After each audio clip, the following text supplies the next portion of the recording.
Next upcoming board of ఇంటర్మీడియట్లో second year physics నుంచి current ఎలక్ట్రిసిటీలో మనకి 8 మార్క్స్ వెయిటేజ్ ఉంటుంది. ఓకే, మెయిన్లీ 8 మార్క్స్కి వచ్చే క్వశ్చన్ ఏంటి, మనకి రెగ్యులర్గా రిపీట్ అయ్యే క్వశ్చన్ వచ్చేసరికి కిర్చాఫ్ లాస్ అండ్ వెట్స్టోన్ బ్రిడ్జ్. ఇది మనకి ఏ పేపర్లో చూసినా కూడా ఓకేనా 8 మార్క్స్ క్వశ్చన్ కింద కనపడతా ఉంటుంది.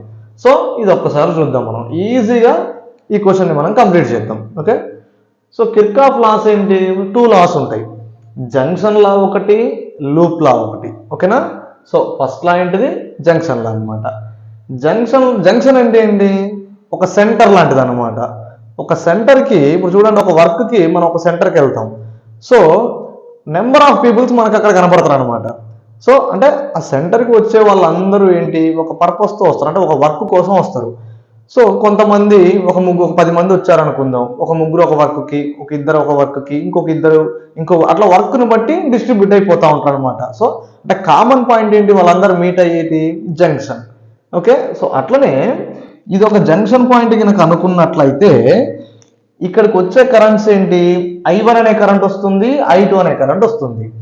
అక్కడ నుంచి లీవ్ అవుతున్న కరెంట్స్ ఏంటి, I3, I4, I5. ఓకేనా, సో ఇప్పుడు స్టేట్మెంట్ చూడండి, sum of the currents entering into the junction is equal to sum of the currents is leaving the junction. అంటే జంక్షన్కి వచ్చే కరెంట్స్ ఏవేంటి, I1, I2, లీవ్ అవుతున్న కరెంట్ ఏంటి, I3, I4, I5. వీటిని సమ్ చేస్తే సరిపోతుంది. ఇగో సమ్ చేయాలి, ఓకేనా, ఈక్వల్ చేయాలి. అదే జంక్షన్లా sum of the currents entering into the junction is equals to sum of the currents leaving the junction. ఓకేనా, సో అట్లా జంక్షన్లా అయిపోతుంది. నెక్స్ట్ లూప్ లా అనేది దేనికి రాస్తాం మనం, వోల్టేజ్కి రాయాలి. పొటెన్షియల్ డిఫరెన్స్ అనమాట. పొటెన్షియల్ డిఫరెన్స్ అంటే నథింగ్ బట్ వోల్టేజ్. జంక్షన్లో ఏమో కరెంటుకి రాస్తాము, లూప్ లో అనేది దేనికి రాస్తాం, పొటెన్షియల్ డిఫరెన్స్కి రాస్తాం, అంటే వోల్టేజ్కి రాస్తాం. Okay, the algebraic some of potential differences across any closed loop is equal to 0. For example ఇది ఒక లూప్ అనుకుందాం. ఈ లూప్ లో ఎన్ని ఎలిమెంట్స్ ఉన్నాయి, 4 ఎలిమెంట్స్ ఉన్నాయి. సో 4 ఎలిమెంట్స్ కి ఓకేనా పొటెన్షియల్ డిఫరెన్సెస్ మనం రాస్తాం. సో అంటే ఈ లూప్ లో ఉన్న పొటెన్షియల్ డిఫరెన్సెస్ అన్ని కూడా ఈక్వల్ టు దేనికి, 0కి ఈక్వల్ అవుతుంది అనమాట. అందుకే sigma V is equals to 0. Sigma అంటే ఏంటి, ఎడిషన్ అనమాట, ఆల్జీబ్రాయిక్ సమ్ అనమాట. ఆల్జీబ్రాయిక్ సమ్ అంటే సిగ్మా. ఓకే, సో అంటే ఈ లూప్ లో ఉన్న పొటెన్షియల్ డిఫరెన్సెస్ అన్ని కూడా ఏమవుతుంది, ఈక్వల్ టు 0. ఓకేనా, అందుకే sigma V is equals to 0 అని రాస్తున్నా. ఓకే, నెక్స్ట్ వెట్స్టోన్ బ్రిడ్జ్కి వెళ్ళిపోదాం. ఓకేనా, వెట్స్టోన్ బ్రిడ్జ్ ఎట్లా కన్స్ట్రక్ట్ చేయాలి, 4 రెసిస్టర్స్ తో కన్స్ట్రక్ట్ చేయాలన్నమాట. ఓకేనా, 4 రెసిస్టర్స్ తో కన్స్ట్రక్ట్ చేయాలి. మధ్యలో B junction, D junction galvanometer తో కనెక్ట్ చేయాలి. ఓకే, సో ఇట్లా వెట్స్టోన్ బ్రిడ్జ్ కనెక్ట్ చేస్తాం మనం. ఈ వెట్స్టోన్ బ్రిడ్జ్ లో main B junction, D junction, ఈ 2 జంక్షన్లను తీసుకుందాం. ఎట్ జంక్షన్ బి దగ్గర మనం ఏం చేయాలి, జంక్షన్ లా అప్లై చేద్దాం. ఓకేనా, జంక్షన్ లా ఏంటిది, sum of the currents is equals to sum of the currents leaving the junction. ఓకేనా, అంటే ఎంటర్ అవుతున్న కరెంట్స్ ఏంటి, లీవ్ అవుతున్న కరెంట్స్ ఏంటి, వాటిని సమ్ చేయాలి. ఈ జంక్షన్ బికి ఎంటర్ అవుతున్న కరెంట్ ఏంటి, చూడండి వస్తున్న కరెంట్ ఏంటి, I1, లీవ్ అవుతున్న కరెంట్ ఏంటి, I3, IG. 2 కరెంట్స్ లీవ్ అవుతున్నాయి చూడండి. I1 అనే కరెంట్ వస్తుంది, I3, IG అనే కరెంట్స్ లీవ్ అవుతున్నాయి. మనకి జంక్షన్ లా ప్రకారం ఏంటి, entering is equals to leaving కదా. ఎంటరింగ్ ఏంటి, I1 is equals to leaving ఏంటి, IG, I3, వాటిని యాడ్ చేయాలన్నమాట. ఓకేనా, అట్లా జంక్షన్ దగ్గరికి I1 వస్తుంది, I3, IG గా లీవ్ అవుతుంది, కాబట్టి I1 is equals to IG plus I3. As it is గా జంక్షన్ డి దగ్గర కూడా అట్లనే రాద్దాం. అట్ జంక్షన్ డి ఏం చేయాలి, జంక్షన్ లా అప్లై చేద్దాం. డి జంక్షన్ కి వచ్చే కరెంట్ ఏంటి, I2, లీవ్ అవుతున్న కరెంట్ ఏంటి, I4, IG గా లీవ్ అవుతుంది. సో అప్పుడు ఏంటి, I2 is equals to IG plus I4. ఓకేనా, entering is equals to leaving అనమాట. ఓకేనా, లీవింగ్ లో మనకు 2 ఉన్నాయి కదా, అందుకే సమ్ చేయాలి. ఎంటరింగ్ లో ఏంటి, ఒకటే కదా, I2 ఒకటేగా ఉంది, అందుకే I2 is equals to IG plus I4. ఓకేనా, 2 ఈక్వేషన్లు మన క్లారిటీగా వచ్చేసినాయి అక్కడికి. Next applying loop law to the loop A B D A అంటే ఇది ఏబిడిఏ ఇది ఒక లూపు ఇది ఒక లూపు ఓకేనా applying loop law to the loop A B D A okay so ఇప్పుడు ఈ లూప్ లో ఏం ఎలిమెంట్స్ ఉన్నాయి R1 ఒకటి ఉంది గాల్వానోమీటర్ ఒకటి ఉంది R2 ఒకటి ఉంది మూడు ఎలిమెంట్స్ ఉన్నాయి ఈ మూడు ఎలిమెంట్స్ కి ఏం చేయాలి మనం పొటెన్షియల్ డిఫరెన్స్ ఈక్వేషన్ రాయాలి ఓకేనా దేన్ని యూజ్ చేసి రాయాలి ఓమ్స్ లాని యూజ్ చేసి రాయాలి ఓకేనా పొటెన్షియల్ డిఫరెన్స్ ఫార్ములా ఏంటిది V = IR ఓకే సో ఇప్పుడు ఈ లూప్ లో ఎన్ని ఎలిమెంట్స్ ఉన్నాయి మనకి 3 ఎలిమెంట్స్ ఉన్నాయి 1 2 3 IR ప్రకారం ఇక్కడ ఏమవుతుంది I1 R1 okay IGG I2 R2 ఓకేనా I2 R2 రాసాం కదా సింబల్స్ చూడండి ఈ రెండింటికి నెగిటివ్ పెట్టాను ఇక్కడ ప్లస్ పెట్టాను ఎలాగో చెప్తా మనం ఏం చేయాలి ఆ లూప్ లో ఒక క్లాక్ వైజ్ డైరెక్షన్ తీసుకున్నాం ఆ క్లాక్ వైజ్ డైరెక్షన్ తీసుకున్న యారో మార్క్స్ ఎలా పెట్టానో చూడండి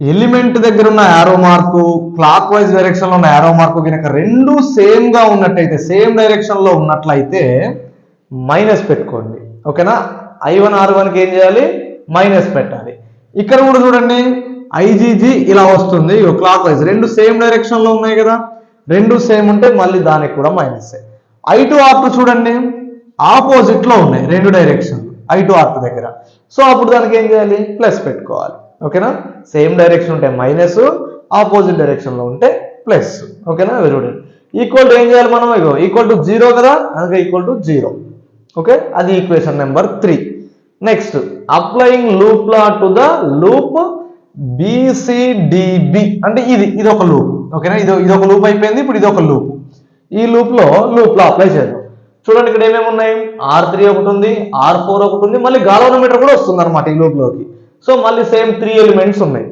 3 ఎలిమెంట్స్ కి మనం ఏం చేయాలి V = IR ని యూజ్ చేసి పొటెన్షియల్ డిఫరెన్స్ కి ఈక్వేషన్ రాయాలి ఓకే ఇక చూడండి I3 R3 I4 R4 IGG మళ్ళీ సేమ్ చూడండి I3 R3 I4 R4 IGG = 0 same మళ్ళీ డైరెక్షన్ ఇక చూడండి దీనికి మైనస్ ఉంది రెండు సేమ్ ఉన్నాయి కదా చూడండి ఇక్కడ రెండు సేమ్ డైరెక్షన్ ఉన్నాయి కదా మైనస్ పెట్టేస్తాం ఓకేనా I4 R4 దగ్గర చూడండి ఆపోజిట్ లో ఉన్నాయి యారో మార్క్స్ అందుకే ఏం చేస్తాం మనం ప్లస్ పెట్టేస్తాం మళ్ళీ IG చూడండి IGG కి ఇక్కడ క్లాక్ వైజ్ డైరెక్షన్ లో ఉన్న యారోకి ఎలా ఉన్నాయి ఆపోజిట్ లో ఉన్నాయి ఓకేనా మనం తీసుకున్న క్లాక్ వైజ్ డైరెక్షన్ ఓకేనా IG అనే కరెంట్ వచ్చే డైరెక్షన్ రెండు ఆపోజిట్ డైరెక్షన్స్ లో ఉన్నాయి సో అందుకే ప్లస్ ఒకవేళ మీకు ఈ సింబల్స్ అనేవి కొంచెం ఇబ్బంది అయ్యి ప్లస్ దగ్గర మైనస్ దగ్గర ప్లస్ పెట్టినా కూడా మీకు ఈక్వేషన్ లో ఎటువంటి తేడా రాదు పక్కాగా డెరివేషన్ అనేది ఎక్స్ప్రెస్ అవుతుంది సో నో ప్రాబ్లం అనమాట ఓకే మార్కు మనకి ఎక్కడికి పోదు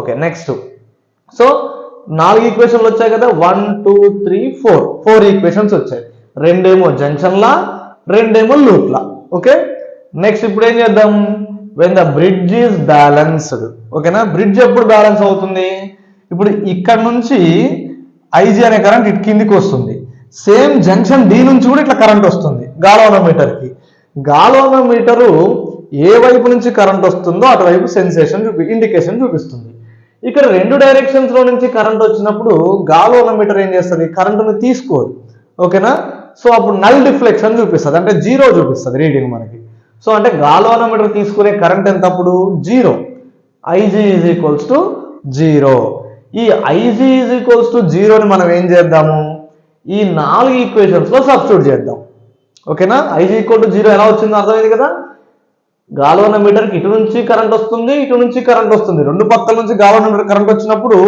డిఫ్లెక్షన్ అనేది చూపించదు ఎటు నుంచి వస్తే అటు నుంచి చూపిస్తుంది రెండు పక్కల నుంచి వచ్చినప్పుడు IG = 0 అయిపోతుంది అనమాట okay when the bridge is balanced అంటే IG = 0 ఈ IG = 0 ని మనం ఏం చేస్తాం 1 2 3 4 ఈ 4 ఈక్వేషన్స్ లో సబ్స్టిట్యూట్ చేద్దాం ఈ 4 ఈక్వేషన్స్ లో సబ్స్టిట్యూట్ చేసినప్పుడు మనకి ఇంకో 4 ఈక్వేషన్స్ వస్తాయి చూడండి ఇప్పుడు I1 = IG + I3 కదా IG = 0 అన్నప్పుడు ఏమవుతుంది మనకి I1 = I3 అవుతుంది సేమ్ ఇక్కడ కూడా I2 = IG + I4 కదా IG ప్లేస్ లో 0 పెడితే I2 = I4 అవుతుంది సేమ్ యాజ్ ఇట్ ఈస్ గా ఇందులో కూడా IG ప్లేస్ లో 0 పెడితే ఏమవుతుంది ఇది మొత్తం కూడా 0 అయిపోతుంది అప్పుడు ఏం మిగులుతుంది minus I1R1 plus I2R2 is equals to 0. Okay, ఇప్పుడు I2R2 పంపిస్తే ఏమవుతుంది, మైనస్ అవుతుంది, మైనస్ మైనస్ క్యాన్సిల్ అయితే I1R1 equal to I2R2. Okay, same మళ్ళీ ఈక్వేషన్లో 4లో కూడా IG ప్లస్లో 0 సబ్స్టిట్యూట్ చేస్తే ఇది మొత్తం 0 అయిపోతుంది. మైనస్ I3R3 ప్లస్ I4R4 అనమాట. ఇక minus I3R3 plus I4R4 equal to 0.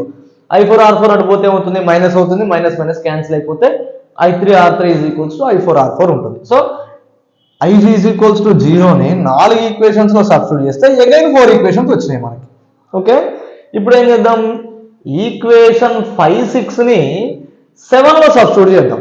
Okay, చూడండి 7 ఏముంది, I1R1 ఈక్వల్ టు I2R2 కదా, I1 equal to I3, I2 equal to I4.